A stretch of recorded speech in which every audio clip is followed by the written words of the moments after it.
ISIS is officially taking credit for the Manchester attack, which left nearly 24 people dead. Fox News contributor Nigel Farage joins us now from Britain. Nigel, welcome back to the programme. I've often thought that the Brits must be pretty close to the boiling point with atrocities like this going on. How close are they to an explosion, a social explosion?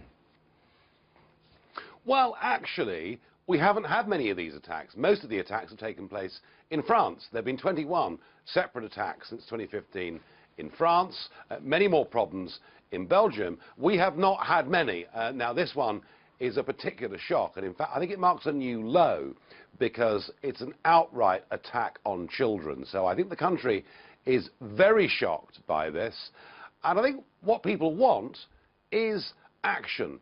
You know, yes, we expect our leaders to express their condolences for the dead, the injured, for the families.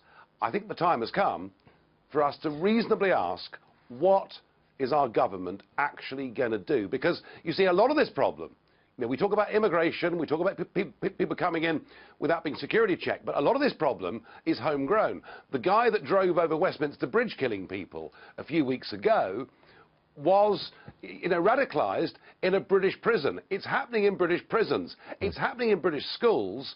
And I think it's right and fair that we demand our government tell us exactly how they're going to stop it. Now, we are told, the Daily Telegraph, a British newspaper, reports today that there are 3,500 active terror suspects in Britain.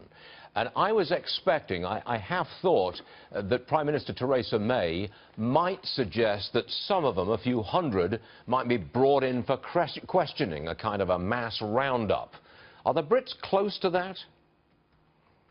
Well, Theresa May certainly isn't. I mean, she's our Prime Minister, but remember, she was our Home Secretary. She was in charge of this stuff for 6 years before becoming Prime Minister, and under her, we did virtually nothing to deal with this problem. So I don't see mass roundups happening in this country, but I do expect our security services to keep all 3,500 under very close scrutiny.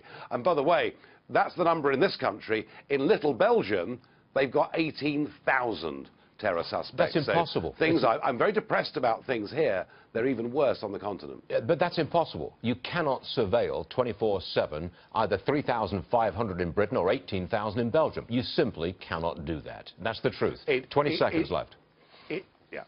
Yeah, it is a massive problem, but equally, the thought of free societies rounding people up in Europe brings back horrible memories of the 1930s.